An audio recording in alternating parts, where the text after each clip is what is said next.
A very good morning to all 12th science students.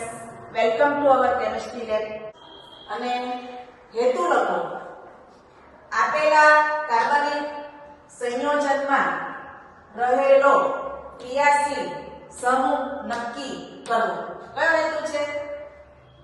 આપેલા કાર્બનિક સંયોજનમાં રહેલો ક્રિયાશીલ સમૂહ નક્કી કરવો.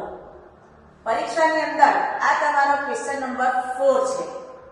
ક્વેશ્ચન નંબર 4 ના ઓપ્શનમાં તમને બાયોકેમિકલ ટેસ્ટ મળે છે, જેનો સ્ટડી આપણે કરી ગયા છીએ. ઓડ અને ઇવન નંબર પ્રમાણે મળશે. આ પ્રેક્ટિકલ માટે કુલ તમને 30 મિનિટનો સમય મળશે અને એના કેટલા ગુણ છે? 6 ગુણ છે. મિત્રો, આ 6 ગુણનું આપણે ડિસ્ટ્રીબ્યુશન જોઈએ. ગેરહાજર ક્રિયાશીલ સમૂહની કસોટીઓ લખશો તો 4 ગુણ મળશે. ક્રિયાશીલ સમૂહનું નામ લખશો તો અડધો ગુણ, બંધારણ લખશો તો અડધો ગુણ, એટલે ટોટલ 1 ગુણ છે. આના હાજર ક્રિયાશીલ સમૂહ લખશો એનો 1 ગુણ છે. તો મિત્રો, આ રીતે 6 ગુણનું ડિસ્ટ્રીબ્યુશન રહેલું હોય છે. તમારી જર્નલનો પ્રયોગ નંબર 24 થી 29 એ તમારો કાર્બનિક સંયોજન માટેનો છે અને રસાયણ વિજ્ઞાન માર્ગદર્શિકાનો એકમ 8 તમે ફોલો કરજો. એની અંદર તમને આ ઓર્ગેનિક સમૂહની કસોટીઓ મળશે. હવે મિત્રો, મારી રીતે એક શોર્ટ એનાલિસિસ કરેલું છે. હંમેશા કોઈ પણ પ્રેક્ટિકલ શરૂ કરો ત્યારે એમાં કઈ ઇન્ફોર્મેશન છે, શાનો સ્ટડી કરવાનો છે, એ સૌથી પહેલું જાણવું જરૂરી છે. તો અહીંયા આગળ એક એનાલિસિસ આપણે જોઈ લઈએ.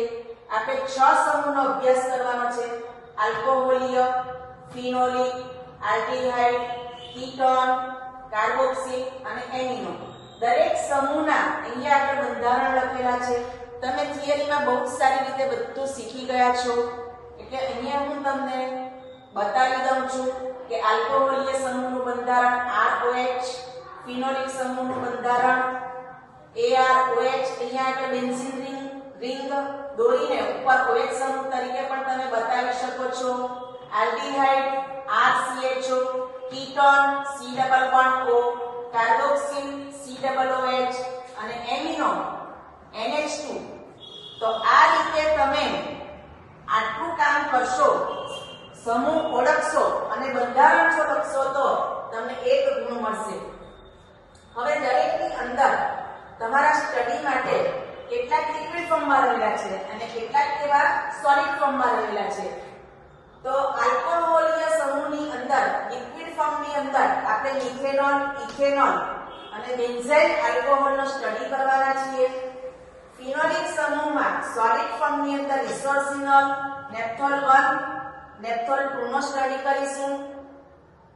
લિક્વિડ ફોર્મની અંદર ફિનોલનો સ્ટડી કરીશું. ફિનોલ નીચા તાપમાને સોલિડ ફોર્મમાં હોય, જ્યારે ઊંચા તાપમાને લિક્વિડ ફોર્મમાં રહેલો હોય છે. આલ્ડીહાઇડ સમૂહમાં સોલિડ ફોર્મમાં ખૂબ જાણીતું ડી-ગ્લુકોઝનો સ્ટડી કરીશું અને લિક્વિડ ફોર્મમાં બેન્ઝાલ્ડીહાઇડનો સ્ટડી કરીશું. કીટોન સમૂહની અંદર લિક્વિડ ફોર્મમાં એસિટોન અને એસિટોફિનોનનો સ્ટડી કરીશું. કાર્બોક્સિલ સમૂહમાં સોલિડ ફોર્મમાં ઓક્સેલિક એસિડ અને બેન્ઝોઇક એસિડ, જ્યારે લિક્વિડ ફોર્મમાં એસેટિક એસિડનો સ્ટડી કરીશું. એમિનો સમૂહમાં સોલિડ ફોર્મમાં પેરાટોલ્યુડિન અને લિક્વિડ ફોર્મમાં એનિલિનનો સ્ટડી કરીશું. તો મિત્રો, આ રીતે સોલિડ અને લિક્વિડ ફોર્મની અંદર તમને ઓર્ગેનિક સંયોજન આપવામાં આવશે.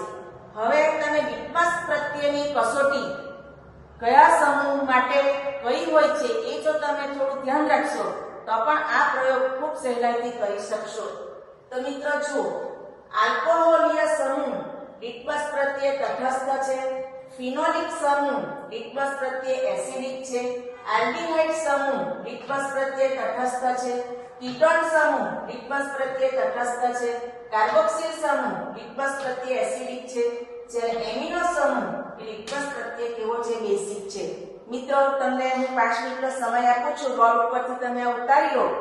આવું થોડુંક એનાલિસિસ તો તમે મગજમાં રાખશો તો તમે ખૂબ ઝડપથી અને પરફેક્ટ આ પ્રેક્ટિકલ તમે કરી શકશો.